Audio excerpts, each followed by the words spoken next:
Courbons-nous. Père éternel, nous voulons te louer, te remercier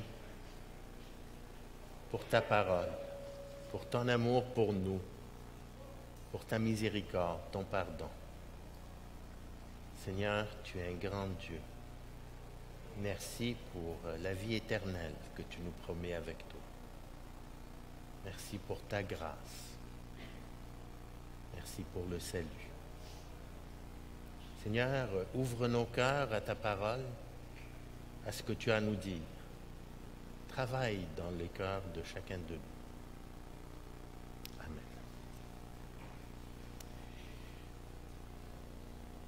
Quand nous partons en voyage, nous sommes assez rassurés et tranquilles que quand nous allons revenir, on va trouver notre maison à peu près dans l'état où elle était. Parfois, certains peuvent être un petit peu cambriolés, certaines choses vont disparaître, mais en général, la maison va être là. Et le texte de ce matin que nous allons regarder m'a fait penser que nous prenons ça pour acquis, mais dans certains pays, ce n'est pas le cas. Vous pouvez partir en voyage et quand vous êtes parti en voyage, il y a des personnes qui en profitent pour occuper votre maison, rentrer avec toute leur famille, une grande quantité de personnes, et quand vous retournez, c'est pratiquement impossible de reprendre possession de votre maison.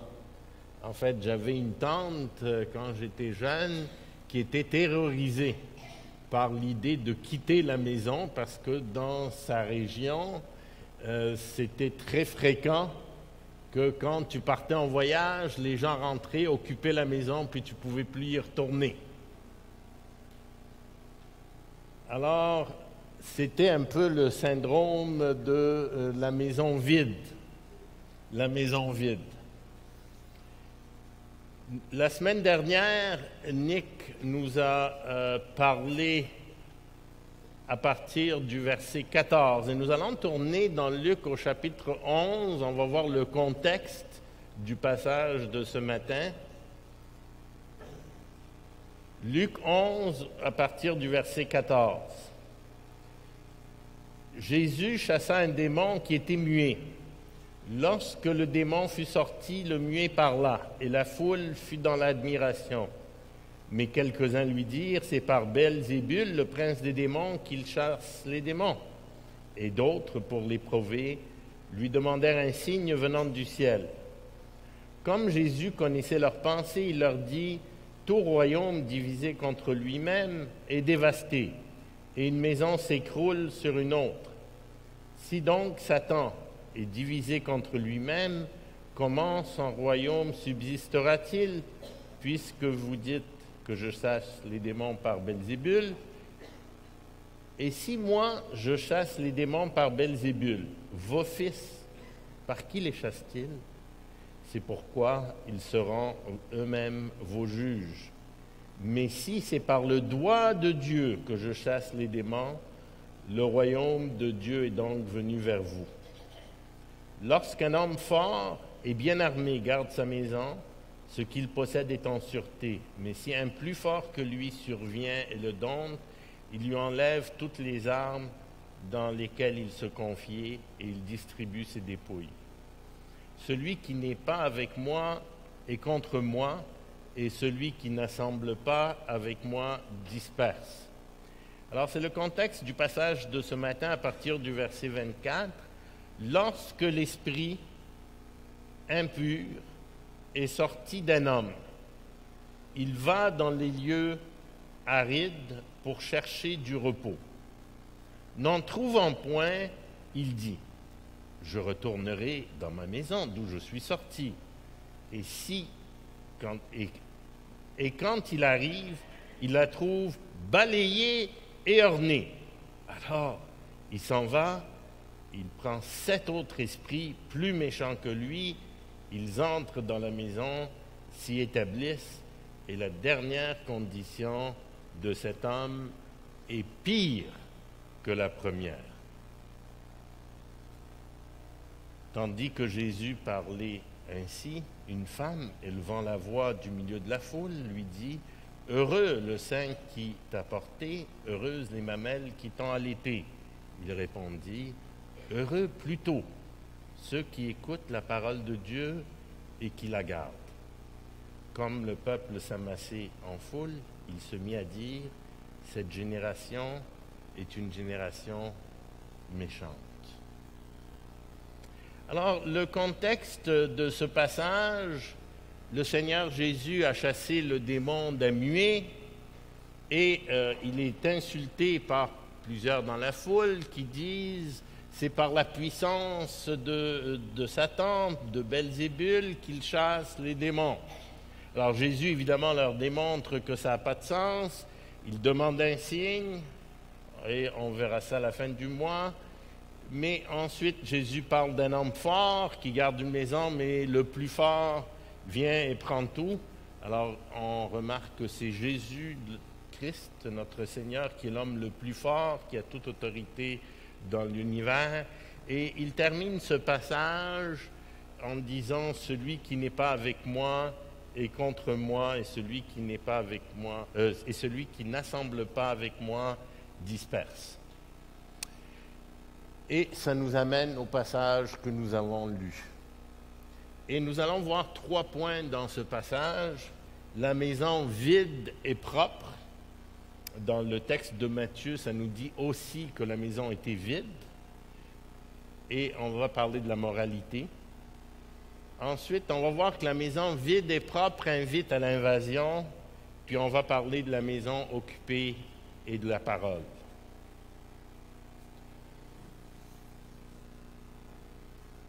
Celui qui n'est pas avec moi est contre moi. Jésus va raconter une autre histoire, une parabole.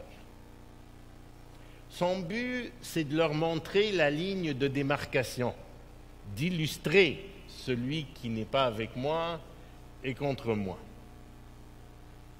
Il va nous aider à reconnaître les 2 camps, ceux qui sont avec lui et ceux qui sont contre lui. Nous savons qu'un chrétien se révèle par ses actions, mais nous ne pouvons pas voir toutes les actions et les motivations de chacun, l'ensemble des actions. Souvent, on regarde le superficiel, et les actions superficielles peuvent être belles et bonnes, mais c'est parfois difficile de distinguer à court terme le chrétien de celui ou celle qui n'est pas chrétien. La réponse vient souvent à long terme, avec le temps. Plusieurs vont abandonner. Au final, bien sûr, c'est Dieu qui va juger les cœurs. Ici, dans cette histoire, on voit une personne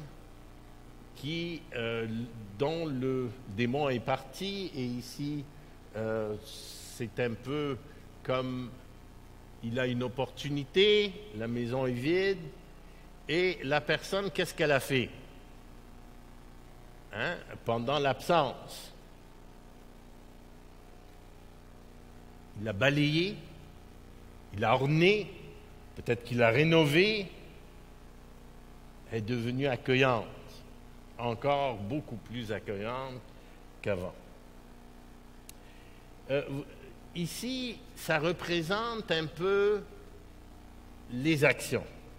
C'est une personne ici, ça représente une personne qui a fait le ménage dans sa vie, une personne morale. Le Seigneur Jésus s'adresse au peuple juif, qui était une des sociétés les plus morales de leur temps, surtout si on la compare à tous les pays alentours, où l'immoralité était extraordinaire, incluant chez les Romains, les Grecs et les autres. L'Ancien Testament et les commandements de Dieu avaient une très forte influence sur la société.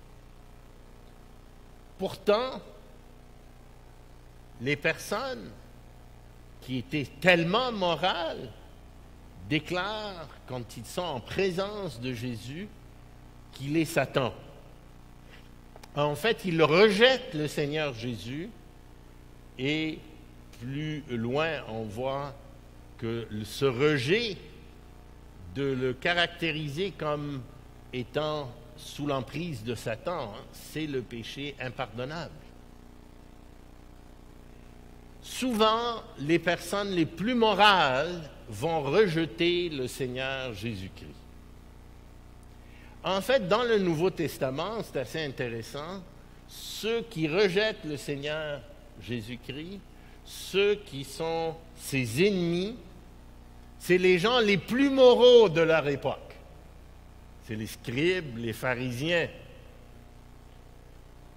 On ne voit pas la plèbe, la lie, les plus mauvais, méchants le rejeter, autant qu'on voit les dirigeants moraux le rejeter. Et ça nous montre quelque chose. Il est très possible d'être très moral, de mener une vie très propre et d'être contre l'ennemi, d'être l'ennemi du Seigneur Jésus. C'est très possible. Et on le voit là. En fait, les pharisiens en sont la meilleure illustration. Ils avaient les standards moraux théoriquement les plus élevés. En fait, pas seulement ils avaient les règles de l'Ancien Testament, mais ils en avaient inventé des nouvelles pour détailler les anciennes. Eux étaient les justes, les bons. Ils n'avaient pas besoin d'un sauveur pour leurs péchés.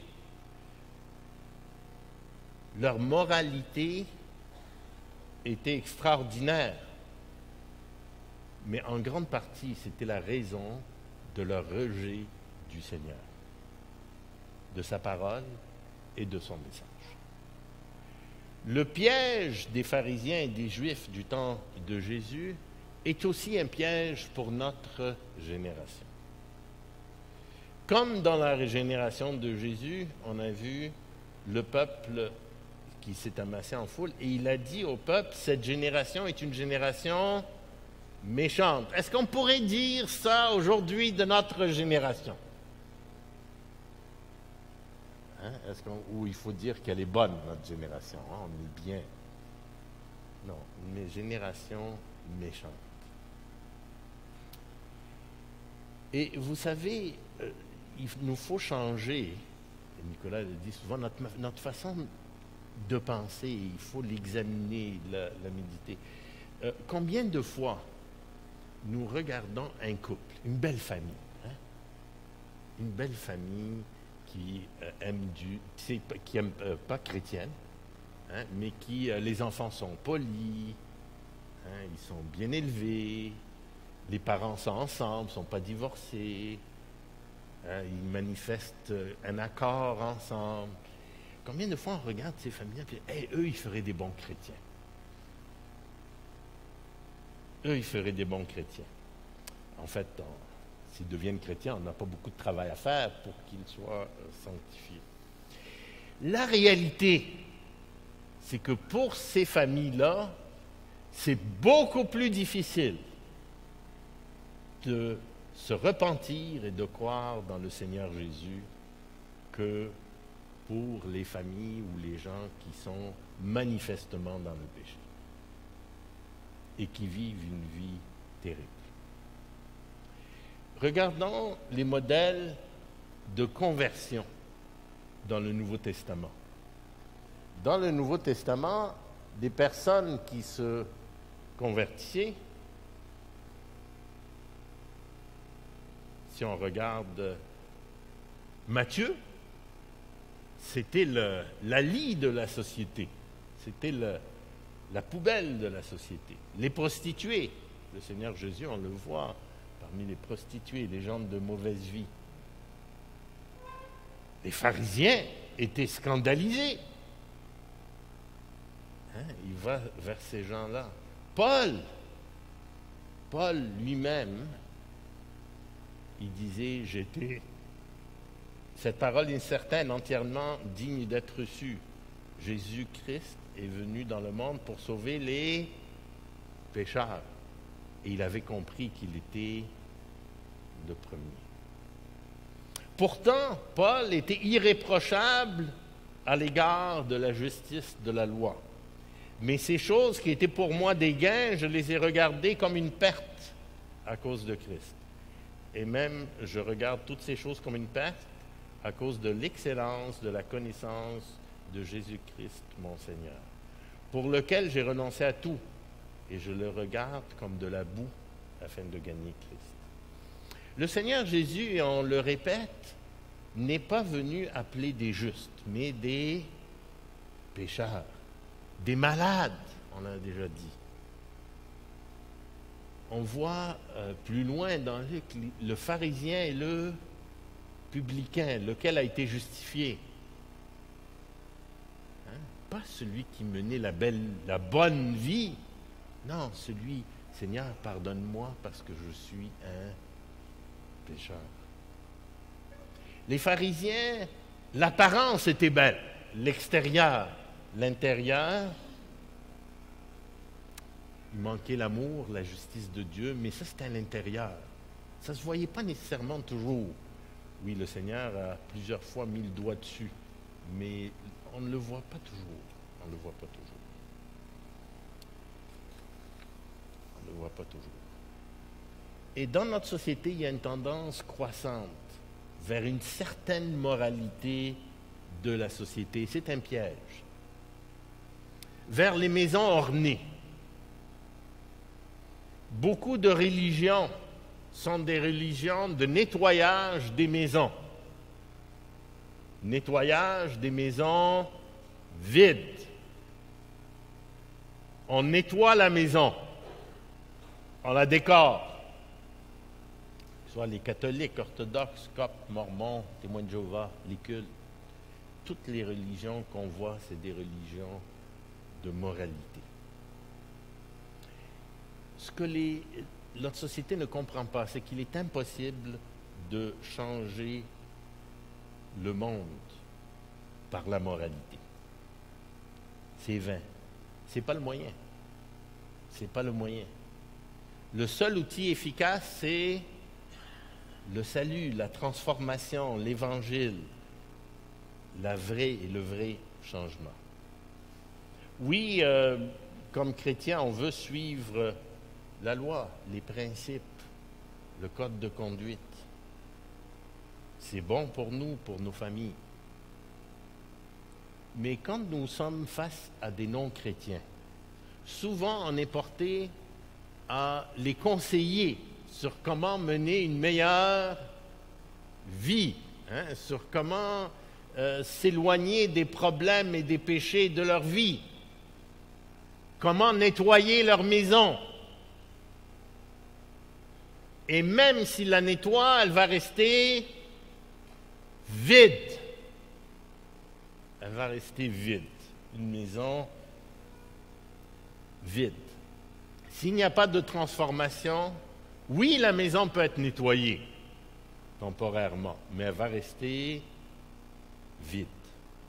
Et c'est ça ici, l'histoire. Et le piège est partout. Vous savez, on a un mouvement de justice sociale maintenant. Je ne sais pas si vous en avez entendu parler. Sinon, vous allez en entendre parler. Qui est de rénover, nettoyer la société, changer l'ordre établi. Et c'est un mouvement qui est suivi par même des églises, un peu partout dans le monde, même au Canada, aux États-Unis, au Québec même. Des églises qui se concentrent pour apporter la justice dans la société.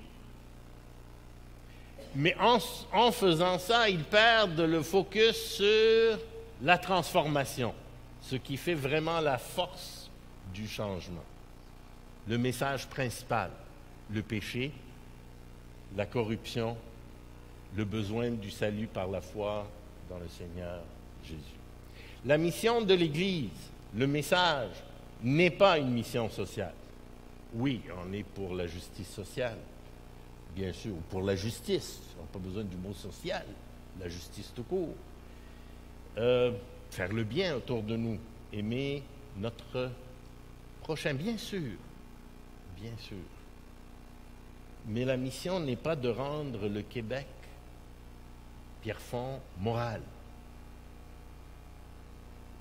La mission première, c'est la transformation des perdus par l'évangile de la repentance et de la foi dans le Seigneur Jésus. Le message, c'est la croix, le prix du péché, la mort du Seigneur Jésus qui efface nos péchés, la résurrection.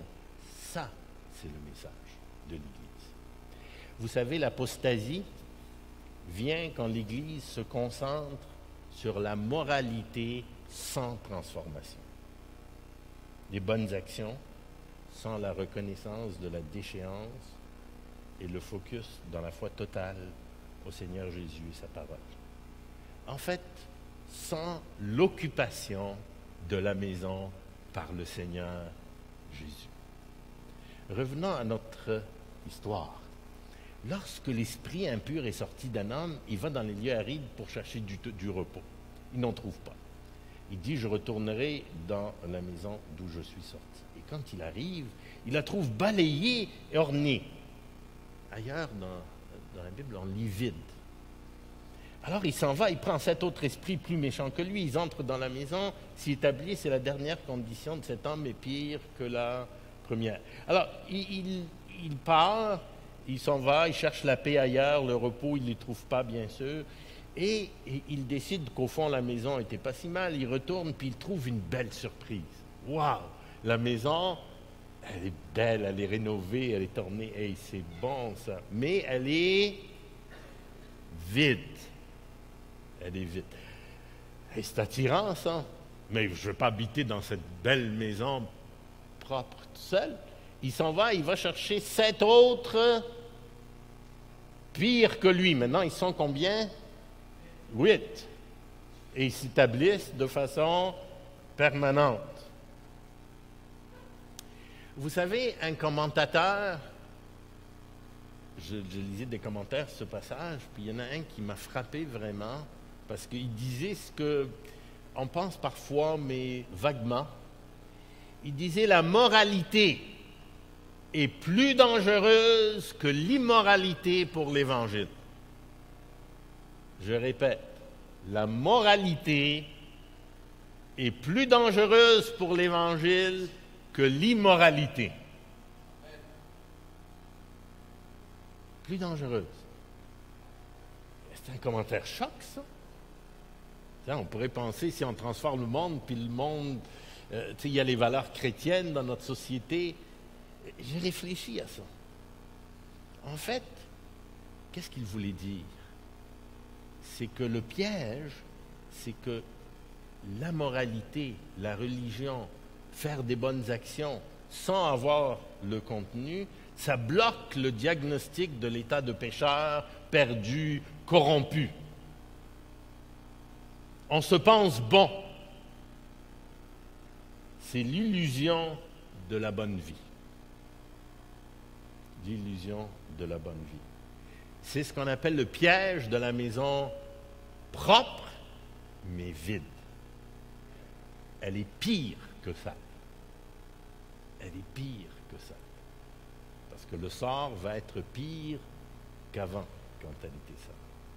Le légalisme, c'est le salut par les œuvres.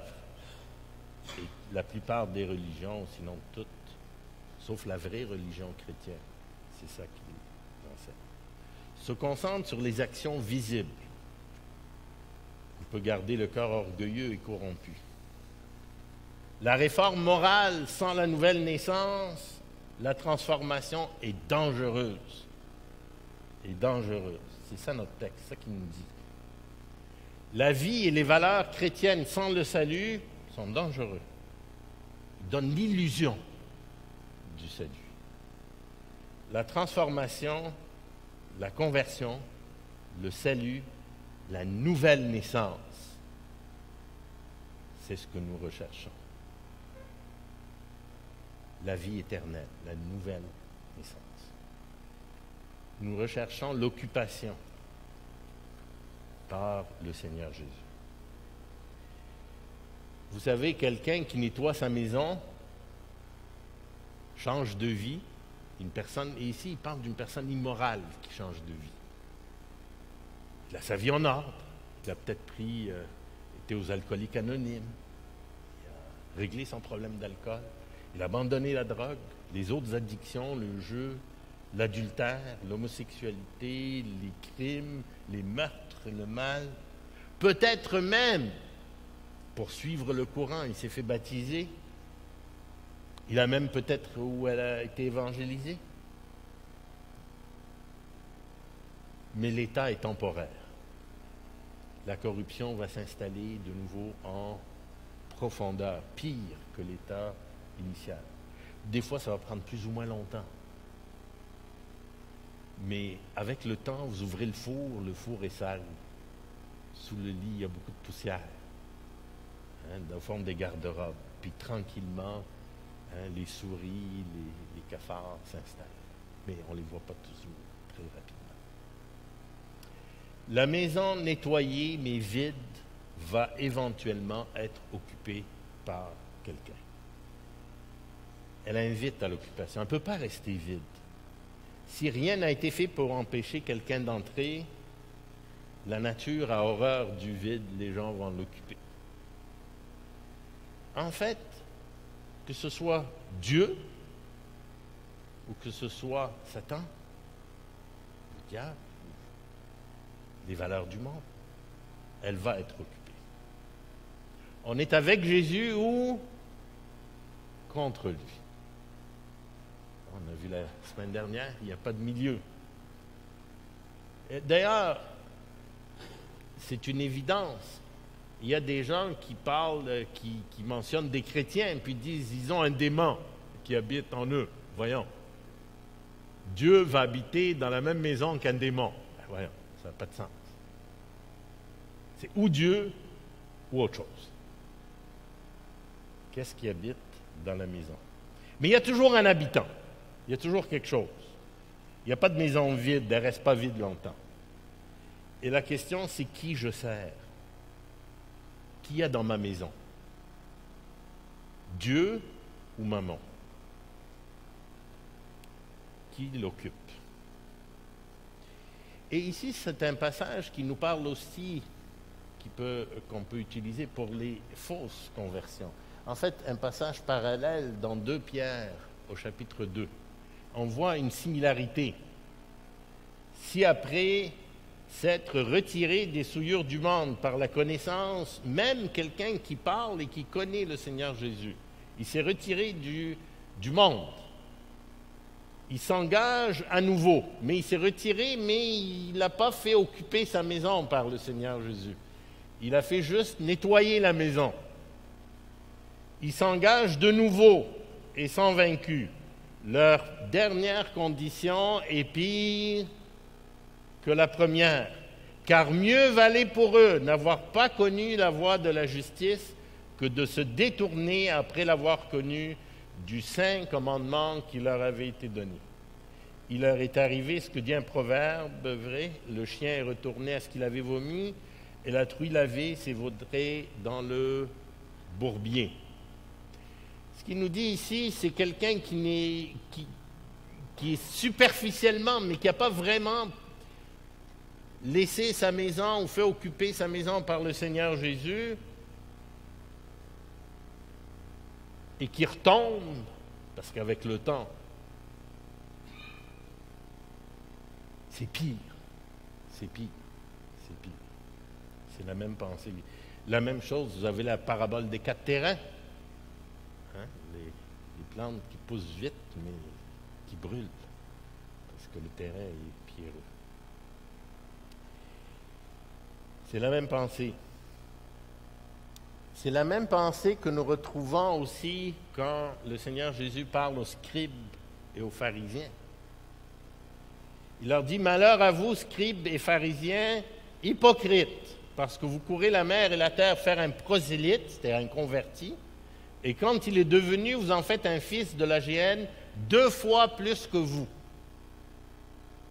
C'est qu'ils allaient faire des convertis, ils allaient en mission, des missionnaires, et ça nous fait réfléchir à certaines missions d'aujourd'hui, où les gens vont dans des pays missionnaires, puis ils aident à réformer les pratiques des gens dans les différents pays pour qu'ils aient une vie plus morale, mais non transformée par l'Évangile. C'est exactement la même chose. Il dit, c'est pire. C'est pire. Vous allez partout, là, mais vous en faites des fils de l'enfer, pire que vous, 2 fois pire que vous. Des actions. Leur message des pharisiens et des scribes, c'était un message d'action, une justice extérieure, changer des actions, adopter des comportements,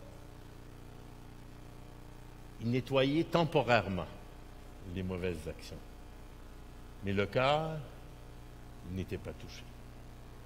La repentance, la foi profonde dans le Seigneur Jésus.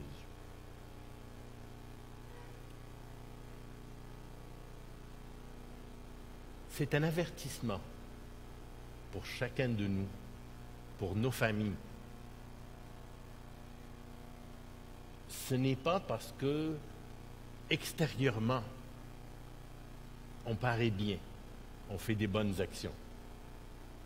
Ce qui compte, c'est qui occupe ma maison en profondeur. Qui occupe ma maison.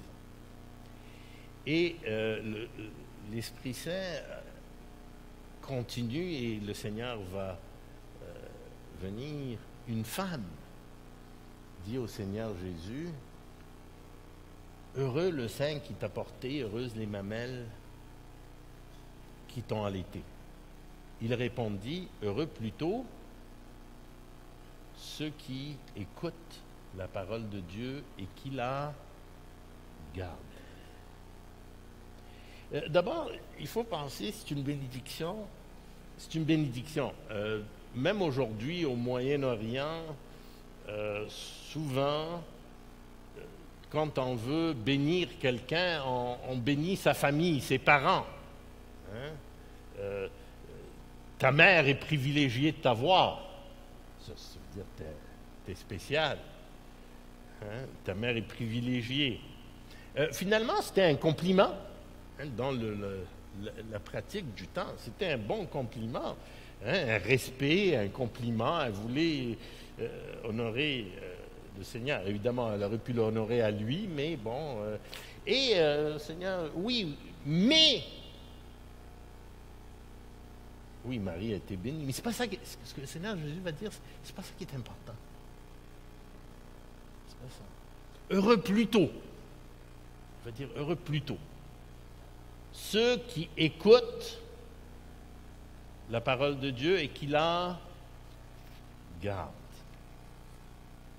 Qui écoutent et qui la gardent. Et ici, c'est le signe. Quand le Seigneur nous dit heureux, c'est le signe des vrais chrétiens. Le vrai chrétien, c'est la vie transformée. Ils écoutent la parole de Dieu, la parole du Seigneur Jésus. Hein? Le Père, au baptême, il dit, « Celui-ci est mon Fils bien-aimé, écoutez-le. Écoutez-le. » Qui écoute la parole et qui la garde. Ça vaut la peine de s'attarder sur ces mots. Écoutez la parole. Écoutez. Pas juste qu'ils l'entendent en passant. Ils l'écoutent. Qu'ils veulent l'écouter. Et ici, tout le sens de cette phrase, c'est l'amour pour la parole. L'amour pour la parole. La recherche de la parole. La recherche d'entendre la parole et ceux qui parlent de la parole. D'entendre les messages, de lire la parole, pas seulement le dimanche, de prendre les occasions, de remplir notre vie avec la parole, le Seigneur et sa parole. La valeur de donner, l'écouter avec attention, de donner une grande valeur Dieu parle. Dieu parle. Dieu est important. Il parle dans sa parole. Beaucoup qui se disent chrétiens n'écoutent pas vraiment la parole. En fait, j'entends parfois, et ça me... Oh, on n'a pas vraiment besoin d'étudier la Bible. C'est des doctrines, c'est aride. Non, non, moi, aime ton prochain comme toi-même, puis c'est correct. Moi, je suis correct. Je n'ai pas besoin d'étudier la Bible. Je n'ai pas besoin de creuser dans la parole. Non, non, non. Ça ne m'intéresse pas vraiment. C'est pas pour moi, ça. C'est pour les érudits.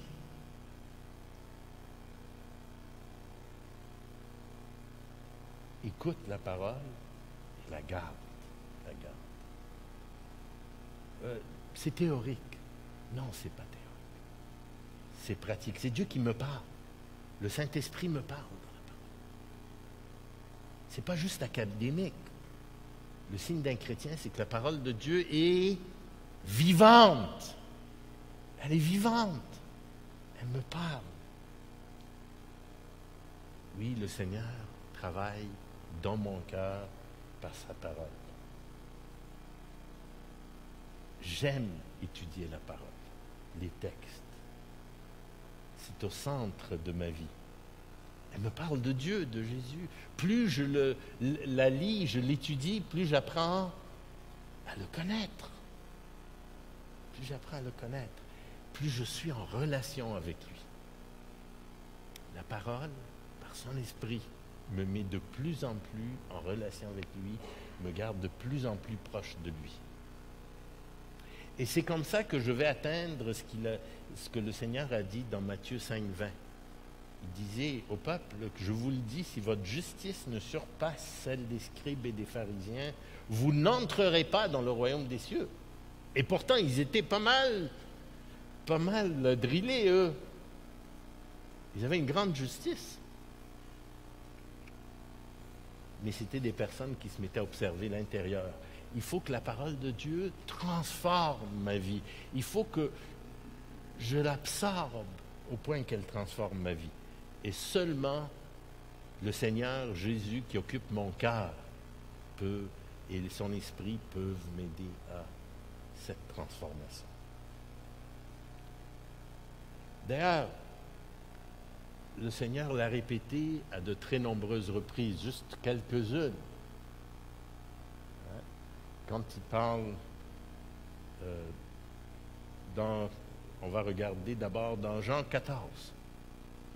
Si vous m'aimez, gardez mes commandements. Jean 15. Si vous gardez mes commandements, vous demeurerez dans mon amour. De même que j'ai gardé les commandements de mon Père et que je demeure dans son amour. 1 Jean 2, de 3 à 6. Si nous gardons ses commandements, par là nous savons que nous l'avons connu. Celui qui dit « je l'ai connu » et qui ne garde pas ses commandements est un menteur. Et la vérité n'est pas en lui. Mais celui qui garde sa parole, l'amour de Dieu est véritablement parfait en lui. Par là nous savons que nous sommes en lui. Celui qui dit qu'il demeure en lui doit marcher aussi comme il a marché lui-même. Dans 1 Jean 3, celui qui garde ses commandements demeure en Dieu et Dieu en lui. C'est Dieu qui habite la personne qui garde ses commandements. Et nous connaissons qu'il demeure en nous par l'Esprit qui nous a donné. Et dans Luc, on a déjà vu au chapitre 6, pourquoi m'appelez-vous Seigneur, Seigneur, et ne faites-vous pas ce que je dis? Gardez ces commandements. Les écouter et les garder. Les garder, c'est obéir, mettre en pratique, mais observer en profondeur de tout notre cœur. Ce n'est pas juste superficiel, ce qui est visible. Ce n'est pas juste l'externe. Les pharisiens, l'extérieur était propre, mais l'intérieur était sale. Le Seigneur se plaisait à le répéter. Gardez le cœur et les actions qui en découlent. La ligne de conduite pour tout ce que je pense et je fais. C'est la parole de Dieu. La maison qui est occupée par le Seigneur Jésus, le seul occupant légitime, est permanent. Il est permanent. Quand il occupe la maison, il l'occupe une fois pour toutes. Nul ne les ravit. C'est l'homme fort qui est plus fort, celui qui est le plus fort. Hein? Nul ne les ravira de ma main, ni de la main de mon Père. Pas de retour en... Une fois que lui occupe la maison, c'est fini. C'est fait. C'est pas possible que qui que ce soit rentre dedans. Mais une fois qu'il occupe la maison, qu'est-ce qu'il fait? Il la sanctifie. Hein? Il la sanctifie. Alors, il la sanctifie, on voit que la parole par la parole. C'est la parole de Dieu qui agit quand il occupe la maison pour nous sanctifier. Pour nous sanctifier. Hein? Il l'utilise pour l'épouse, pour l'Église. Dans Éphésiens, dans 1 Timothée 4, parce que tout est sanctifié par la parole de Dieu et par la prière. Psaume 119, 11, je serre ta parole dans mon cœur afin de ne pas pécher contre toi. Quand le Seigneur occupe la maison, la propreté augmente à chaque jour, jusqu'au moment où, comme on a dit ce matin, on va être devant lui, on va le voir tel qu'il est et on va lui ressembler. La moralité après la transformation du cœur est de plus en plus grande. C'est la sanctification.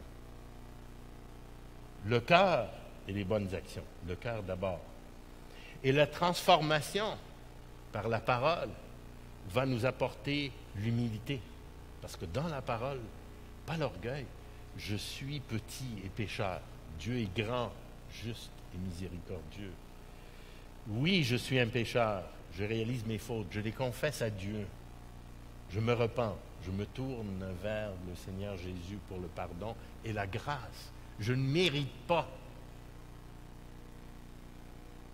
Mes pensées, mon cœur vont dicter mes actions. Oui, je vais aimer Dieu, mon prochain, parce que le Seigneur habite en moi. Le meurtre, l'envie, même nos pensées vont devenir de l'amour pour nos ennemis. La convoitise, la jalousie, il va travailler là-dessus. Pas seulement sur l'apparence, mais sur le cœur. Et quand il occupe la maison, le vrai va persévérer jusqu'à la fin. Quand le Seigneur occupe. Il n'y aura pas... Il ne s'en ira pas. C'est une application, en terminant, que nous pouvons voir pour nos familles, pour nos enfants. Vous savez, quand nous sommes des parents, et parents, grands-parents, notre premier réflexe, c'est qu'on veut que nos enfants se comportent bien. Hein? Oui? Fassent les bonnes choses. C'est vrai? Est-ce qu'il y en a ici qui ne veulent pas que leurs enfants fassent les bonnes choses, se comportent bien, se comportent mal, sont agités? En fait, on a déjà eu des personnes qui sont venues à l'église et ils ont dit, j'ai des enfants, j'aimerais que vous les preniez, vous occupiez d'eux pour qu'ils se comportent bien, pour qu'ils changent leur comportement, parce que nous, on n'est plus capable. Ils n'ont pas compris quelque chose. Ce n'est pas leur comportement qui est le problème. C'est quoi le problème? Le cœur. Ils ne voyaient pas la nécessité de travailler le cœur. Et en fait, les parents eux-mêmes, l'accent qu'ils mettaient, c'était le comportement. C'est plus facile de gérer le comportement, hein, et de dire, bon, le comportement est bon. On fait des règles, mais où est le cœur? Vous savez, on a élevé des enfants, on a des petits-enfants, et parfois, on regarde en arrière, on dit, qu'est-ce que tu ferais de différent? Je crois que, moi j'aime beaucoup aujourd'hui l'approche des chrétiennes quand on élève, quand on parle d'éducation des enfants, plus que jamais, l'accent est mis sur le cœur. Comment on fait pour travailler le cœur de l'enfant par la parole de Dieu? Et c'est merveilleux. Moi, je dirais, si c'était à refaire, je mettrais encore plus d'accent sur le cœur. Oui, le comportement, c'est pas mauvais, mais c'est le cœur. On ne met jamais assez d'accent sur le cœur, sur l'humilité. En fait, vous savez, évidemment, l'outil privilégié dans nos familles pour aider nos enfants avec leur cœur, c'est la parole de Dieu. Priez pour eux et leur enseigner la parole. Ces paroles que je donne aujourd'hui seront dans ton cœur. On le lit souvent. Tu les inculqueras à tes fils. Tu en parleras quand tu seras dans ta maison. Tu iras en voyage, tu te coucheras, tu te lèveras. Il ne faut pas remplacer les bonnes actions par... Il ne faut pas que les bonnes actions remplacent le cœur dans nos familles. Le fils prodigue. Est-ce que nous enseignons le fils prodigue à nos enfants? Vous savez, dans l'histoire du fils prodigue, et ça nous fait réfléchir, dans l'histoire du fils prodigue, c'est qui représente l'enfant qui est sauvé? Est-ce que c'est le fils qui est resté avec le père continuellement?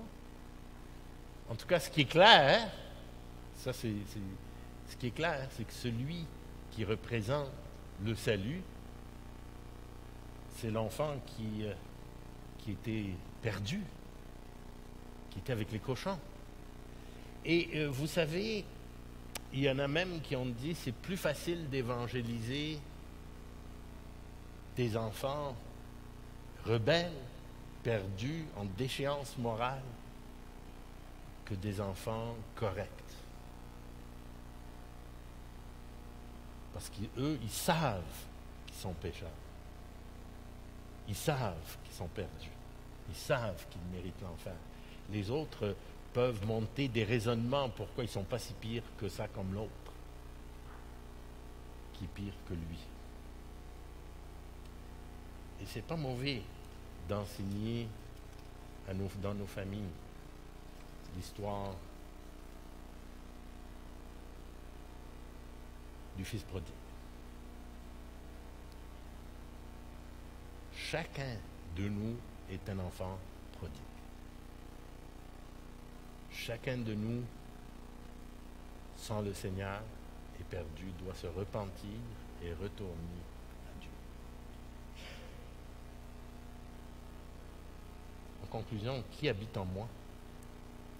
Qui habite en moi?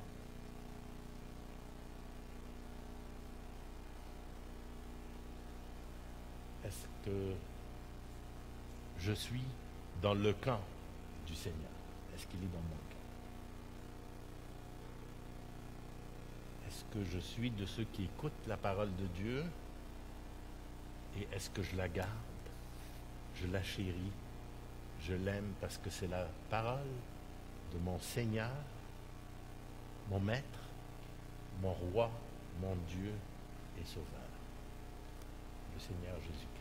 Courbons. Oui, Seigneur, combien c'est bon de nous rappeler que nous sommes perdus, sans toi, méritant l'enfer, que nos péchés sont nombreux, et combien nous pouvons être reconnaissants de ce que, à la croix, nous avons l'opportunité pour le pardon de nos péchés. Nous avons ce merveilleux sacrifice qui nous offre le pardon et la grâce, le salut et la vie éternelle avec toi. Merci Seigneur pour ta parole qui nous éclaire, qui nettoie notre maison, qui cet aspirateur qui est toujours là. Merci de ton esprit qui nous guide en toutes choses.